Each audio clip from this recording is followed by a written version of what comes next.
ضلع پلوامہ کے کاکپورہ تحصیل head quarter پر حکومت کی جانب سے شروع کیے گئے اسپتال عمارت کا تعمیراتی کام بند کرنے سے عوام میں تشویش کی لہر ہے۔ کاکپورہ پبلک ہیلتھ سینٹر کو بہتر طبی خدمات پر حال ہی میں مرکزی حکومت کی جانب سے اعزاز سے نوازا گیا تھا۔ واضح رہے کہ مقامی لوگوں نے اسپتال کی عمارت کے لیے اراضی بالکل مفت اراضی فراہم کی ہے۔ ہمارا علاقہ ہے 45 ولیجز پہ یہ مشتمل ہے، اور آپ دیکھیے، آپ اس وقت پی ایس سی کاکاپور جائے، ادھر دیکھیے کہ ادھر کتنی بھیڑ بھاڑ ہوتی ہے۔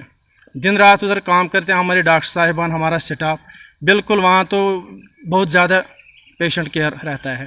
اس لیے ہم گورنمنٹ سے یہی ایل جی صاحب سے گزارش کرتے ہیں، ڈی سی صاحب سے گزارش کرتے ہیں، ہائر اتھارٹی آفیسر صاحب سے گزارش کرتے ہیں کہ اس میں تھوڑا اس کی طرف دھیان دیں۔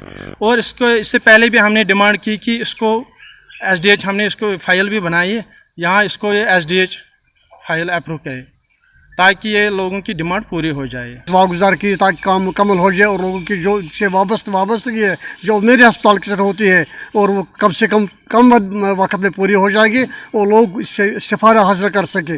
لیکن کچھ گورنمنٹ لگتا ہے کہ وہ ٹس سے مس نہیں ہو رہے ہیں، اس کی طرف کوئی دھیان نہیں دے رہے ہیں گورنمنٹ۔ لہٰذا ہم آپ کی وساطت سے اس وقت پھر گورنمنٹ سے اپیل کریں، ایل جی صاحب سے، خاص کر ڈپٹی کمشنر پلوامہ سے، اور جو بھی اعلیٰ حکام ہیں، چونکہ اس کی طرف خاص توجہ دے کے اس کے لیے جو فنڈ ضرورت ہیں وہ واگزار کیے جائے، اور as an early as possible, تاکہ بلڈنگ جو ہے یہ کم وقت میں مکمل ہو۔